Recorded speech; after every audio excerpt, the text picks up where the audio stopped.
This is Good Morning Mumbai with Hrishikesh. Hello. Like I told you at the fag end of the show yesterday, CEO, co-founder of YouGov is in studio. An interesting character called Stephan Shakespeare. And over the course of the next hour, we will discuss data analytics and international research. We're streaming audio online all over the nation. www.onecast.in, not numeral 1cast.in, 94.3 on the FM band in your radio sets right here in Mumbai City.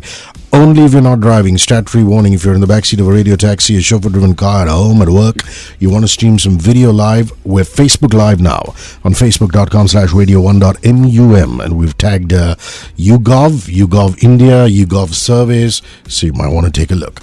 Stephan, welcome to the show. How are you doing? Good morning. I'm very happy to be here. This is my first visit. Well, no relation or no connections to the bard, considering the surname. It's actually my wife's name, and they have a long history of being attached to Stratford-on-Avon, so it's possible. But when we got married, we decided that the children would be called Shakespeare, so I changed my name way back then. That's wonderful. Yeah. That's quite a little story by itself. I could do an entire interview on that. But more power to you, Stephan. You're very excited by the fact that, global template, which has been doing so well for YouGov across the planet, is finally here in India. So just a bit about what you do and what you've done. Well, we do market research, basically, and it's very much based on data, very rich data, complex data, and in that sense, it's different from the past. It's much more, as you say, driven by data analytics, because this is what online allows you to do. It allows you to collect much more, and therefore to do more with it. And that model has produced much more accuracy in, for example, general election polling. So in the last British election, everybody thought that Theresa May was going to do really well. We said she was going to lose seats. People thought we were crazy. And we were not only right, but we were right constituency by constituency by constituency. Wow. Because of the methods that we use. So essentially this, for business purposes, is extremely useful too. And we are now, our biggest market is America. We want to make India a very big market for us too. That's wonderful. But people in India, I must forewarn you, are very skeptical about election polls. The reason for that is, we've seen enough examples around the world. You put a person on camera, you put a respondent and you ask him or her to come up with their names, and they'll turn around and say the politically correct thing, saying, yes, I believe that America should have a black president and I will vote for a black president. And then they go on poll day and do exactly what they feel like, which could be the complete opposite. Likewise in India for a right-wing government. Mm-hmm. So how do you tackle that with your respondents? Do you keep their identity a secret? Tell me the methodology. Yeah, well, that's the great advantage of online, because we know that face-to-face there's something called social satisficing. You say what you think society approves of. Even if it's just one person who's sitting in front of you and says, I will not make it public to the rest of the world. Oh, absolutely. Even if it's someone, even if it's someone on the telephone, it's another human being. With online, there is no other human being. It's a machine. And it's funny, there's been experiments like when people talk to their doctors about how much they drink, they tell their doctor maybe 2 units, they tell the nurse 4 units, but they tell a computer 8 units. It's literally that doubling effect as you get more and more authority. So online has been shown to be much more honest. The problem, of course, is it's harder to reach certain kinds of populations. So we have a very big advantage in honesty and in detail and the amount of data we get. And we have to be very careful then to make it representative in places like India, where internet penetration obviously isn't as high as it is in some other places. Stephan Shakespeare is back in a couple of minutes. Some California rock for you guys from back in the day. It's The Doors and Roadhouse Blues. Jim Morrison, the jury's out on him. Some say raving lunatic, others say sublime poet. I leave you to make the decision. It's just great rock music. Roadhouse Blues, The Doors. Stephan Shakespeare is here. He is here because his YouGov has launched in India an international research and data analytics company. More conversation. 94.3. This is Good Morning Mumbai with Hrishikesh. Well, little birdie tells me that the humble beginnings of all this, Stephan, was that you stood for election yourself. You didn't do very well, though. Yeah, I'm glad you're willing to talk about it. That was 1997. I stood as a Conservative candidate in a marginal seat. if you remember, that was the landslide victory by Tony Blair and the Labour Party. And thank goodness I didn't win, because I think what I'm doing now is a lot more interesting than if I'd stayed to be an MP. But at the time, that's what I wanted, and I lost. Yeah. And then life is nothing short of exciting when you're campaign manager for Lord Jeffrey Archer. He's been on the show on 2 occasions, and I have to say I've really enjoyed myself. And you can count on him to say it like it is. There are a couple of occasions when he said, "What rubbish questions," and of course has complimented me when I've done a good job. Yeah. So, like I said, that couldn't have been short of anything but exciting. That was good fun. I mean, that was when I really learned about sort of all sides of politics, because of course he was very deep into that, and it was London politics, and we saw the ups and downs. We had some great times. We won, making him the candidate. But also, of course, there was a very big disruption, let's call it, when things went a bit wrong. Of course, went south. And again, he's very comfortable talking about the fact that he was in jail. And he also talks about the facilities in so many terms. Well, let's come back to your primary job, as it were, right now. You fleetingly mentioned Theresa May, but I also do know that Gordon Brown's decision not to call an early election, YouGov polls played a major role in that. And also, you correctly called the scale of David Cameron's Tory leadership win in 2005. And more recently, last year, who would have thought in the UK, a hung parliament? Yeah, it was quite a shock for a lot of people. On the basis of your new polling model, the result of the United Kingdom general election 2017, you correctly predicted it would be a hung parliament. So, Gordon Brown, Cameron, and the hung parliament. Take us through that. Well, it's very hard to do a leadership election because, of course, we're talking about Cameron now, because the number of people who get a vote is tiny. But again, with the advantages of online, you can go out to recruit particular types of samples. And we have recruited political members, party members, in large numbers. And that enabled us, in a way that nobody could before, to predict leadership elections. Because, of course, it's often just 100, the number of people in the Conservative Party that had a vote was 200,000. How can you get a representative sample of that? But we were able to do that because of the power of online, because it's so much more efficient. And in fact, every leadership we've ever called, we've called extremely accurately. So nobody thought Jeremy Corbyn had a chance. We actually had within 1%, we said, long time before it happened, he would win. Again, people said this is crazy. Of course he won't win. Nobody supports him. And we measured huge support for him. And of course that's what happened. So we've actually predicted every single leadership election, Labour or Conservative, since we've existed, within 1%. And that's the power of this medium. Stephan, like you briefly mentioned at the top, India is a unique problem. What do you do when there is such low internet penetration?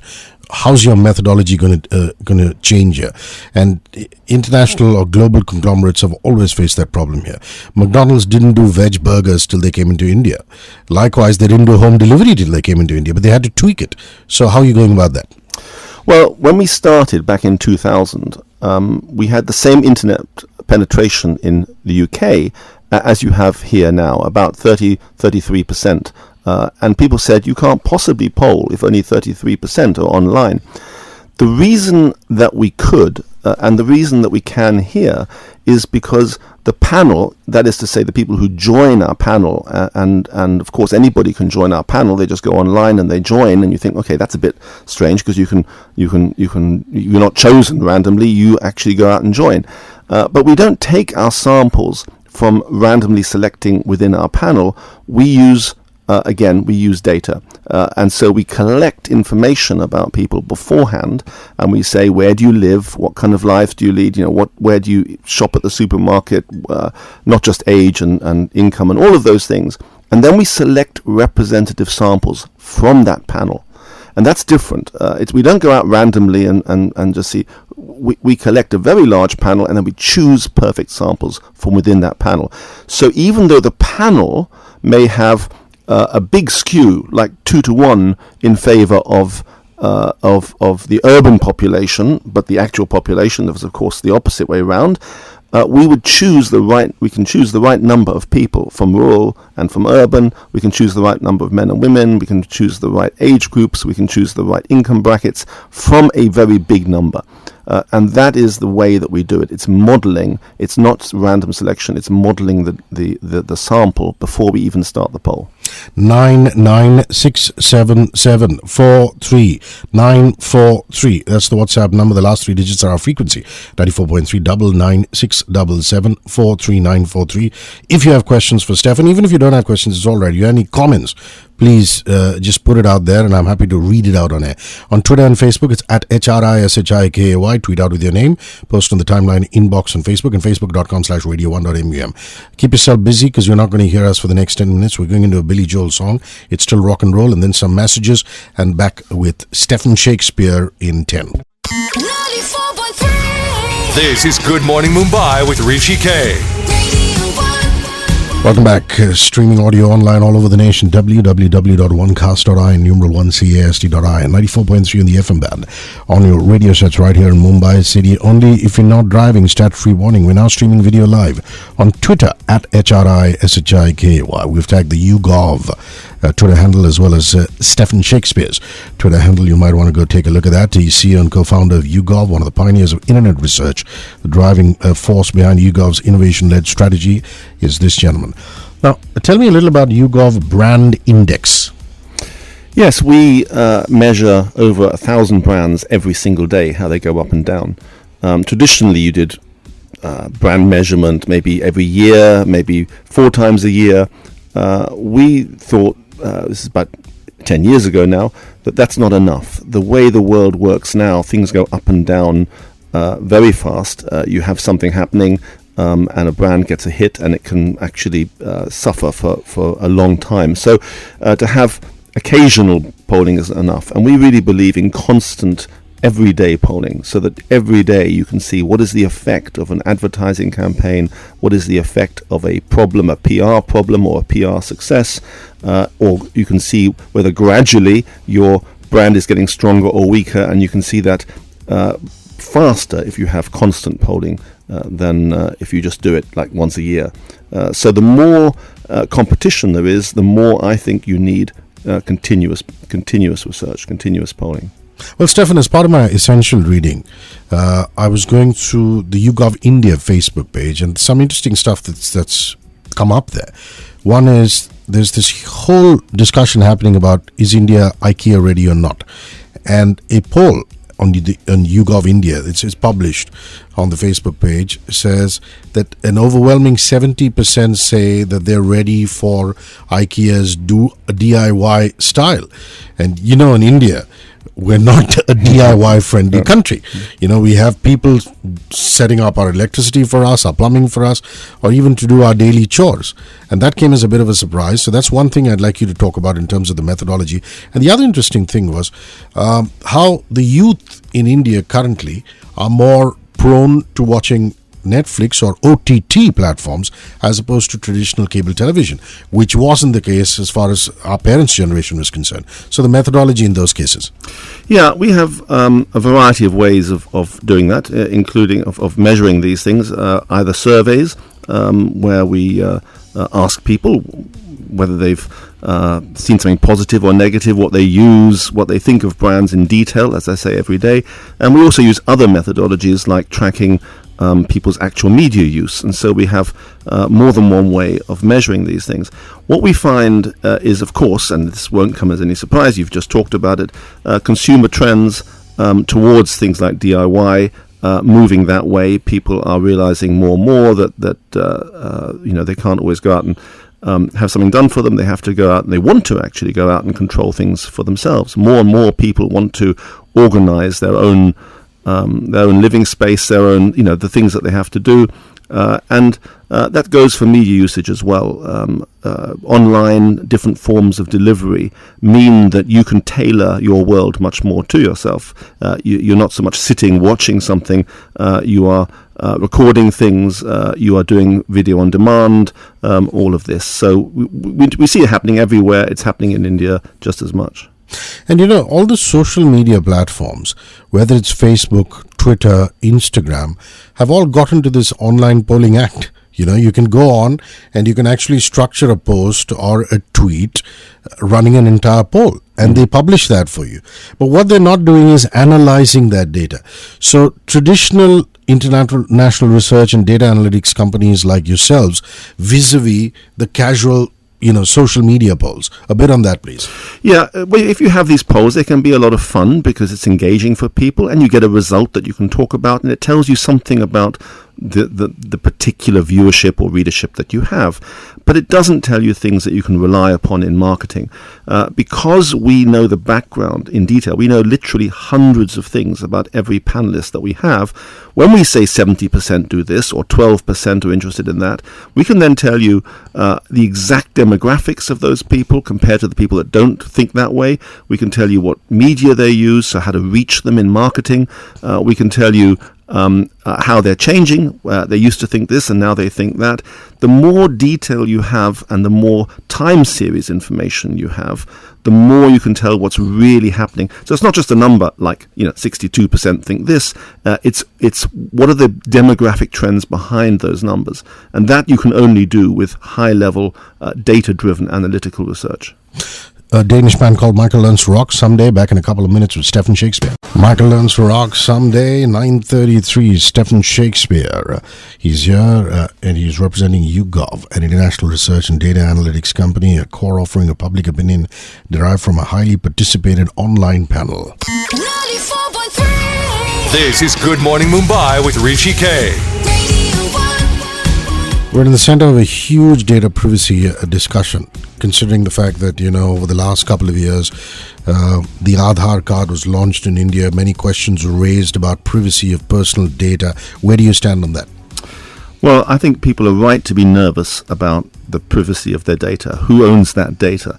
They're traveling through the web, and people are essentially spying on them all the time. Now, they don't care about what an individual is doing, but they are using that data to target advertising to you, sometimes in ways that you don't want it to be targeted.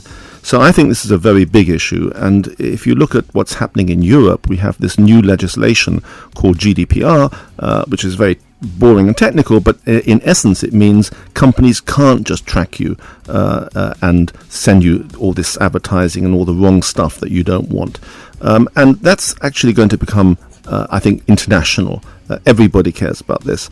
We're actually putting all of our stuff on the blockchain. We've got a new product coming along, which means that everything will be accountable. Every piece of data that you give to us will have a receipt on the blockchain, meaning you know how it's being used by companies.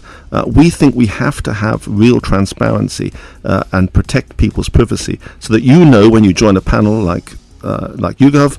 And by the way, if you go to in.yougov.com, you can join that panel. If you do that, your privacy is protected. We don't allow people to misuse your data, and we are very transparent about that.